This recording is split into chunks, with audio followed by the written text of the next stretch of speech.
எல்லாருமே ஒரு வாட்டியாச்சு நம்ம உளுந்த வடைய கண்டிப்பாக சாப்பிட்ருப்போம். ஸோ அதை எப்படி வீட்டிலே ஈஸியாக பண்ணுறதுங்கிறத பார்க்கலாம். நிறைய பேர் வந்து இதில் எக்ஸ்பர்ட்டாக இருப்பீங்க.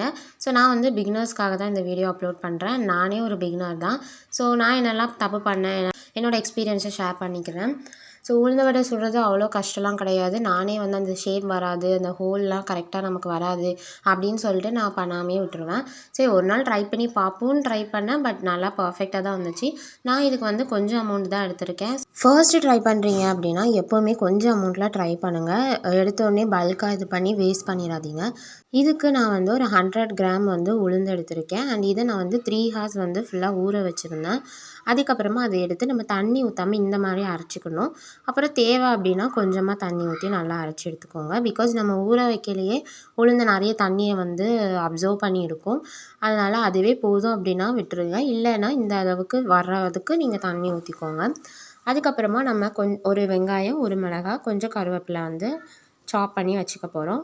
இப்போ நம்ம அரைச்ச உளுந்து இருக்குது இல்லையா, அதை நம்ம ஒரு பவுலுக்கு ட்ரான்ஸ்ஃபர் பண்ணிக்கலாம். ஸோ பார்த்திங்கன்னா இந்த கன்சிஸ்டன்சியில் இருக்கணும். ரொம்ப தண்ணியாக வந்து இருக்கக்கூடாது. ரொம்ப கட்டியாக இருந்தால் கூட நம்ம தண்ணி ஊற்றி லைட்டாக அரைச்சிக்கலாம். பட் ரொம்ப தண்ணி ஆகிட்டுனா ஒன்றும் பண்ண முடியாது. ஸோ அதில் நம்ம வடை கிறிஸ்பியாக வர்றதுக்காக அவங்க ஆட் பண்ணுறதுன்னா அரிசி மாவு. ஸோ அது வந்து நம்ம பாதி தான் ஆட் பண்ணணும், ரொம்ப ஆட் பண்ணிடாதீங்க. இப்போ நான் 100 கிராம் எடுத்திருக்கேன்னா 50 கிராம் வந்து அரிசி மாவு எடுத்திருக்கேன். ஸோ ஒரு மெஷர்மெண்ட் ஒரு கப் வச்சுக்கோங்க. இல்லை ஒரு கப் எடுத்திங்கன்னா இது அரை கப் எடுத்துக்கோங்க. அதுக்கப்புறம் நம்ம சாப் பண்ணி வச்சுருக்கிற வெங்காயம் ஆட் பண்ணிக்கோங்க. நான் வந்து கொஞ்சம் பெருசாகவே சாப் பண்ணிட்டேன். பட் அது நல்லா இருக்காது. நீங்கள் இன்னும் குட்டி குட்டியாக சாப் பண்ணால் கூட நல்லா தான். எவ்வளோ குட்டியாக சாப் பண்ணுறீங்களோ அவ்வளோ நல்லாயிருக்கும். பிகாஸ் நம்ம வடை கடிக்கையில் நமக்கு அந்த வெங்காயம் தட்டுப்படக்கூடாது. ரொம்ப பெருசாக இருந்துச்சுன்னா ஒரு மாதிரி இருக்கும். ஓரளவு சின்னதாக இருந்தாலே நல்லா தான் இருக்கும். இப்போ நம்ம வந்து இதை மிக்ஸ் பண்ணிக்கலாம். ஒரு வேளை இதை மிக்ஸ் பண்ணையில உங்களுக்கு ரொம்ப திக்காக இருந்துச்சு அப்படின்னா நீங்கள் தண்ணி ஊற்றிக்கோங்க. இல்லை ஒரு வேளை ரொம்ப தண்ணியாக இருந்துச்சுன்னா இன்னும் கொஞ்சம் கூட அரிசி மாவு ஆட் பண்ணிக்கோங்க. அதுக்கேற்ற மாதிரி நீங்கள் பண்ணிவிட்டு கொஞ்சமாக உப்பு போட்டு பிசைஞ்சு எடுத்துக்கோங்க. உப்பை மறந்துடாதீங்க. அவ்வளோதான் நம்மளோட மாவு ரெடி. இந்த கன்சிஸ்டன்சிக்கு நீங்கள் கொண்டு வந்துட்டாலே போதும். 50% ஆஃப் ஒர்க் வந்து முடிஞ்சுது. இப்போ என்ன பண்ணணுன்னா இதை நம்ம எடுத்து அப்படியே நம்ம ஹோல் போட்டு எண்ணெயில் போட போகிறோம். ஸோ இதுக்கு நீங்கள் ஃபஸ்ட்டு உங்கள் கையில் லைட்டாக தண்ணி தொட்டுக்கோங்க.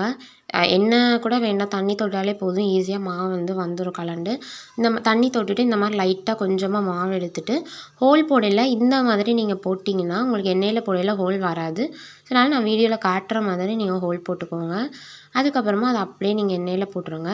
ஸோ நம்ம எண்ணெய் பக்கத்தில் போய் போடுறதுனால ரொம்ப ஹை ஃப்ளேமில் வைக்காதீங்க, அப்புறம் கையில் எண்ணெய் தெரிச்சிடும். ஸோ அதனால் லோ ஃப்ளேமில் வச்சுட்டு ஃபஸ்ட்டு வடையை வந்து போட்டுருங்க. அதுக்கப்புறமா ஒரு மீடியம் ஃப்ளேமில் வச்சு அதை கொஞ்சம் நேரம் வேக விடுங்க. அதுக்கப்புறம் நம்ம அதை வந்து பரட்டி போட்டுடலாம். ஸோ உங்களுக்கே தெரியும் அது கொஞ்சம் கோல்டன் ப்ரௌன் வந்ததுக்கப்புறம் அதை நம்ம எடுத்துடலாம்.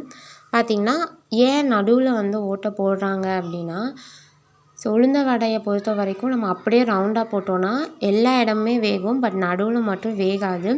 ஸோ அதை ஈக்குவல் பண்ணுறதுக்கு தான் நடுவில் ஹோல் பண்ணுறாங்க. இது எல்லாருக்குமே தெரியும். தெரியாதவங்க வந்து தெரிஞ்சுக்கோங்க. ஸோ நடுவில் ஓட்டை போட்டோன்னா ஈக்குவலாக எல்லா சைடுமே வந்து அட் அ டைம் ஈக்குவலாக வந்து வேகும். ஸோ அதனால தான் இந்த ஹோல் போடுறோம். ஸோ திருப்பி நான் எப்படி ஹோல் போடணுங்கிறத வீடியோவில் உங்களுக்கு காட்டுறேன், பார்த்துக்கோங்க. ஸோ மாவை எடுத்துகிட்டு இந்த மாதிரி லைட்டாக ப்ரெஸ் பண்ணி நீங்கள் இழுத்தீங்கனாலே போதும், ஹோல் வந்து அழகாகவே வந்துடும். அதுக்கப்புறம் நீங்கள் அப்படியே எண்ணெயில் போட்டுடலாம். ஸோ இவ்வளோ தான், ரொம்ப கஷ்டம்லாம் கிடையாது. வீடியோ பிடிச்சிருந்தா லைக் பண்ணி, ஷேர் பண்ணி,